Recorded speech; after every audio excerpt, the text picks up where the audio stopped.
আসসালামু আলাইকুম বন্ধুরা, সবাই কেমন আছেন? আশা করছি যে যেখানে আছেন আল্লাহর রহমতে ভালো আছেন। আমিও আলহামদুলিল্লাহ ভালো আছি।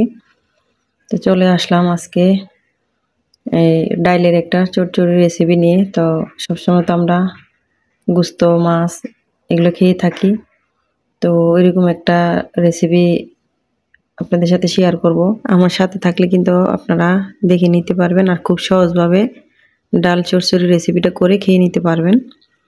আজকে আর আমি মুরগি আর গোস্ত এগুলো শেয়ার করলাম না, এদিকে আমি দেশি মুরগিও রান্না করেছি আলু দিয়ে, তো এই রেসিপি শেয়ার করলাম না। তো ওই রেসিপিটা আমার কাছে খুব ভালো লাগছে, তো আপনাদের কাছেও শেয়ার করে নিচ্ছি ডালের রেসিপিটা। তো যারা হয়তো রান্না বাড়া কম জানেন, হাতে মাখাইয়া ডালের রেসিপিটা আমি দেখাবো খুব সহজভাবে। তো আপনারা রান্না করে পরিবারের সবাই খেয়ে নিতে পারবেন।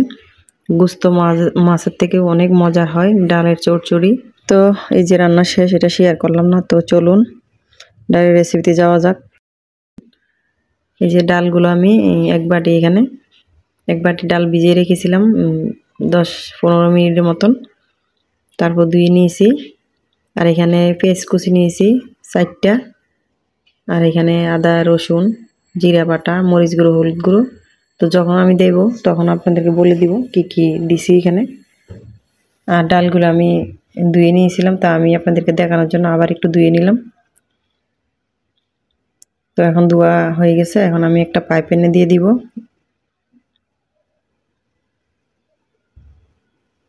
তো সাথে থাকলে কিন্তু দেখে নিতে পারেন, যারা নতুন একদম রান্না বাড়া কম জানেন তাদের কারো না কারো উপকারে আসবে ভিডিওটা।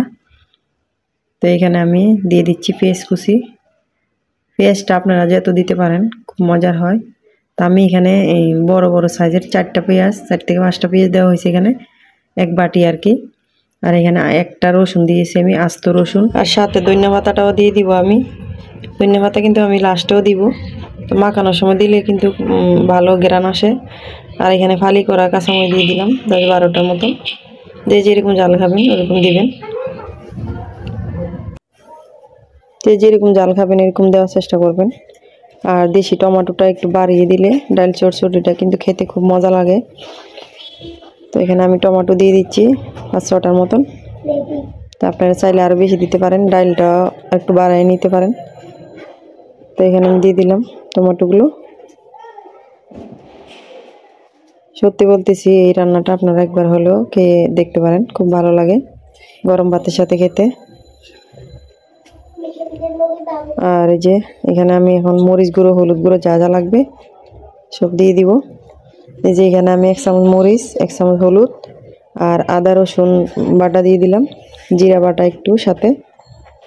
আর বাকি আছে লবণটাও দিয়ে দিব। আর দিয়ে দিব সাথে তেল দিয়ে দিচ্ছি।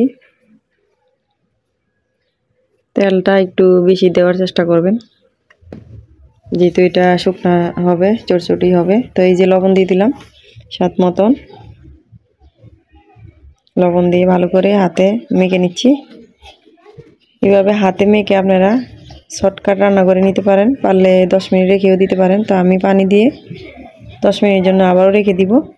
তাহলে ডালের সাথে টমেটো যেই মরিচ মশলাগুলো আমি দিয়েছি সবগুলো কিন্তু ডালের ভিতরে ঢুকে আরও মজা করে তুলবে। ধনিয়া পাতা রসুন যা যা দিছি আর কি, আদা জিরা বাটা এগুলো। তো এই যে আমি 10 মিনিটের জন্য পানি দিয়ে মিডিয়াম করে পানি দিব। আমার কণ্ঠটা অন্যরকম রাখতে পারে, কেউ কিছু মনে করবেন না, আমার ঠান্ডা লাগছে সেজন্য এরকম লাগতেছে। এই যে দেখুন সব কিছু মিলে গেছে।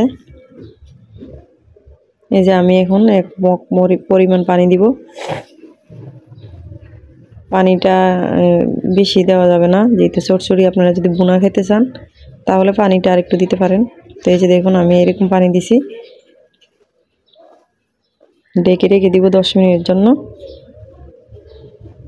তো 10 মিনিট পরে আমি চুলাতে চলে আসলাম। এই যে দেখুন বসায় দিলাম। তো এই যে বলক আসছে, এই যে দেখতেই পাচ্ছেন ঝোলটা কিন্তু শুকিয়ে আসছে। আর এখানে আমি ধনিয়া পাতাটা দিয়ে দিলাম।